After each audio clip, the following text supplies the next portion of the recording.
252 صفحہ نمبر ہے، سورۃ النحل ہے، سورۃ النحل آیت نمبر 103 پڑھیں گے۔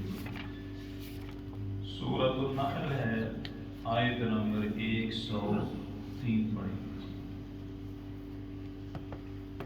اعوذ باللہ من الشیطان الرجیم، أعوذ بالله من الشيطان الرجيم.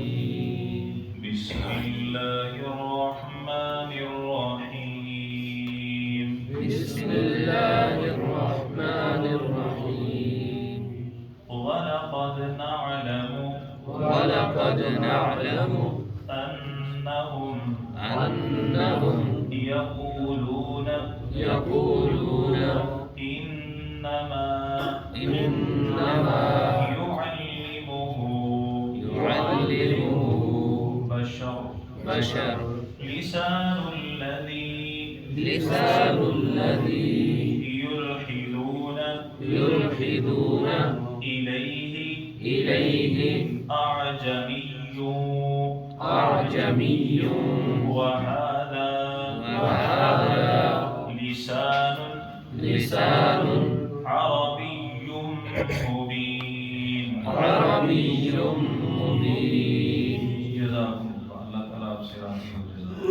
وَلَقَدْ اور البتہ یقینا نعلم ہم جانتے ہیں انہم یقولون بے شک وہ مشرکین مکہ کہتے ہیں انما یعلمہ بشر کہ بے شک حضرت محمد رسول اللہ صلی اللہ علیہ وسلم کو ایک بشر یہ سکھلاتا ہے. لسان الذی اس شخص کی زبان کے جس کی طرف یہ نسبت کرتے ہیں، لسان الذی اس شخص کی زبان، یلحدون الیہ کہ یہ جس کی طرف نسبت کرتے ہیں پھیرتے ہیں، اعجمی وہ تو اجمی ہے، وَهَذَا لِسَانٌ عَرَبِيٌّ مُبِينٌ اور یہ جو قرآن ہے یہ تو فصیح عربی زبان میں ہے. اللہ سبحانہ و تعالی ہمیں قرآن مجید کی سمجھ عطا فرمائے. آمین. یہ جو رکوع میں ہم نے پچھلی 2 آیات پڑھی تھی، ان آیات میں اللہ تعالیٰ نے قرآن مجید کی صداقت اور قرآن مجید کی حقانیت کے بارے میں بیان فرمایا.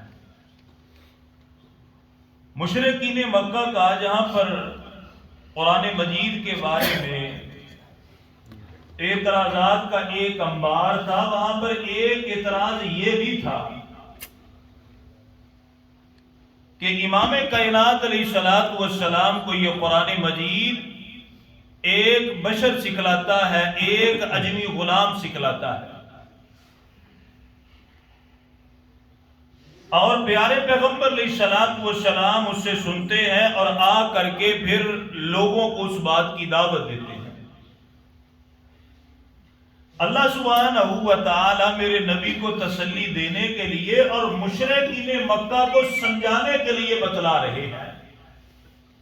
وَلَقَدْ نَعْلَمُ أَنَّهُمْ يَقُولُونَ إِنَّمَا يُعَلِّمُهُ بَشَرٌ کہ اے میرے نبی صلی اللہ علیہ وسلم آپ پریشان کیوں ہوتے ہیں، آپ کیوں غم کھاتے ہیں، دل میں پریشانی لے کر کے آتے ہیں. نعلم ہم زیادہ جانتے ہیں کہ وہ آپ کے بارے میں ایسی باتیں کرتے ہیں کہ جب آپ صفا پہاڑی کے قریب جاتے ہیں وہاں پر ایک اجمی غلام ہے کہ جو بکریاں چراتا ہے، یا بعض تفاسیر میں لکھا گیا کہ وہ ایک تاجر تھا کہ جو دور کے علاقے سے آتا اور صفا پہاڑی کے قریب رہتا تھا. اللہ کے نبی صلی اللہ علیہ وسلم کبھی کبھار اس کے پاس جا کر کے بیٹھ جایا کرتے، وہ اللہ کے نبی سے باتیں کرتا. تو مشرکین مکہ نے یہ اعتراض کیا کہ نعوذ باللہ محمد صلی اللہ علیہ وسلم اس سے سیکھتے ہیں. اللہ تعالیٰ نے فرمایا سورہ الفرقان میں، وَقَالَ الَّذِينَ كَفَرُوا إِنْ هَذَا إِلَّا إِفْكٌ افْتَرَاهُ وَأَعَانَهُ عَلَيْهِ قَوْمٌ آخَرُونَ فَقَدْ جَاءُوا ظُلْمًا وَزُورًا اے میرے نبی صلی اللہ علیہ وسلم یہ کافر لوگ کہتے ہیں کہ یہ قرآن مجید بنانے میں بعض لوگ ہیں کہ جو محمد صلی اللہ علیہ وسلم کی مدد اور معاونت کرتے ہیں۔ اے میرے نبی صلی اللہ علیہ وسلم پریشان نہ ہو، آپ کے رب کو اس کے بارے میں بڑا بخوبی اور زیادہ علم ہے۔ یہاں پر اللہ تعالیٰ نے پھر ایک چیلنج فرمایا۔ اللہ تعالیٰ فرماتے ہیں تم یہ کہتے ہو کہ نعوذ باللہ یہ قرآن مجید روح الامین نہیں لے کر کے آیا، روح القدس نہیں لے کر کے آیا، یہ میرے نبی کے سینہ قلب اطہر پر نازل نہیں ہوا، بلکہ وہ لوہار سکھلاتا ہے، تاجر سکھلاتا ہے، بکریوں کا چرواہا سکھلاتا ہے۔ اللہ تعالیٰ فرماتے ہیں نبی پھر ان سے کہو تمہیں کھلا چیلنج ہے۔ سورہ بنی اسرائیل قُلْ إِنِ اجْتَمَعَتِ الْإِنسُ وَالْجِنُّ، اللہ فرماتے ہیں میرے نبی ان سے کہہ دو اللہ کے علاوہ جتنے جن ہیں، جتنے انسان ہیں، تمام کو جمع کر لو، بڑے بڑے عربی دان جمع کر لو، تمام کو جمع کر لو، اس قرآن مجید جیسی کوئی ایک کتاب بنا کر کے دکھلاؤ۔ کہیں پر اللہ تعالیٰ نے سورہ یونس میں بیان فرمایا کہ تم قرآن مجید جیسی 10 سورتیں لے کر کے آؤ، اور سورہ البقرہ میں تو اللہ تعالیٰ نے واضح فرمایا فَأْتُوا بِسُورَةٍ، اللہ فرماتے صرف اس کی مثل ایک سورت لے کر کے آؤ۔ تم جو دعویٰ کرتے ہو کہ نبی کریم صلی اللہ علیہ وسلم کو نعوذ باللہ وہ سکھلاتا ہے، اللہ تعالیٰ فرماتے لسان الذی یلحدون الیہ اعجمش، اے میرے نبی جس کی طرف یہ آپ کی نسبت کرتے ہیں وہ تو عجمی ہے، اور عربی اپنے آپ کو کہتے تھے لسان العرب، وہ کہتے تھے ہم سب سے زیادہ عربی دان ہیں، اور جو غیر عربی تھے وہ انہیں گونگا کہا کرتے تھے۔ وہ کہتے انہیں کیا پتا، انہیں تو پتہ ہی نہیں عربی بولنے کا، وہ اپنے آپ کو بڑا فصیح اللسان کہا کرتے تھے۔ اللہ تعالیٰ فرماتے ہیں میرے نبی نقل کی اندوں کو پتہ ہی نہیں چلتا کہ جس لوہار یا چرواہے یا تاجر کی طرف نسبت کرتے ہیں اس کو تو عربی کا پتہ ہی نہیں ہے۔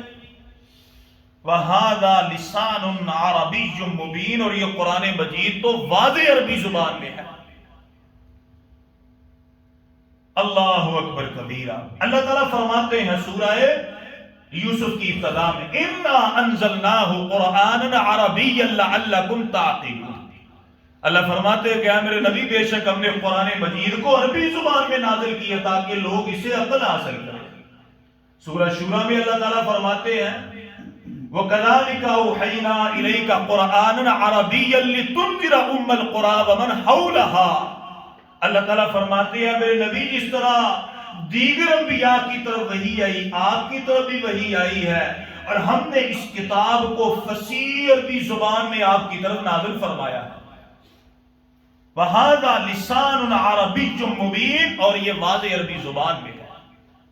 اللہ تعالیٰ فرماتے ہیں سورہ شعراء میں نزل بِهِ الروح الامین علی قلبک لتکون من المنذرین بلسان عربی مبین، اے میرے نبی صلی اللہ علیہ وسلم روح الامین اس کو آپ کی طرف لے کر کے آیا ہے، آپ کے قلب اطہر کے اوپر ہم نے قرآن کو نازل فرمایا ہے تاکہ آپ لوگوں کو ڈرا دیں کہ جو اس قرآن کا منکر ہوگا، نبی کا منکر ہوگا، اس کے لیے جہنم کی بڑھتی ہوئی آگ ہے، اور ہم نے قرآن مجید کو فصیح عربی زبان میں نازل فرمایا ہے۔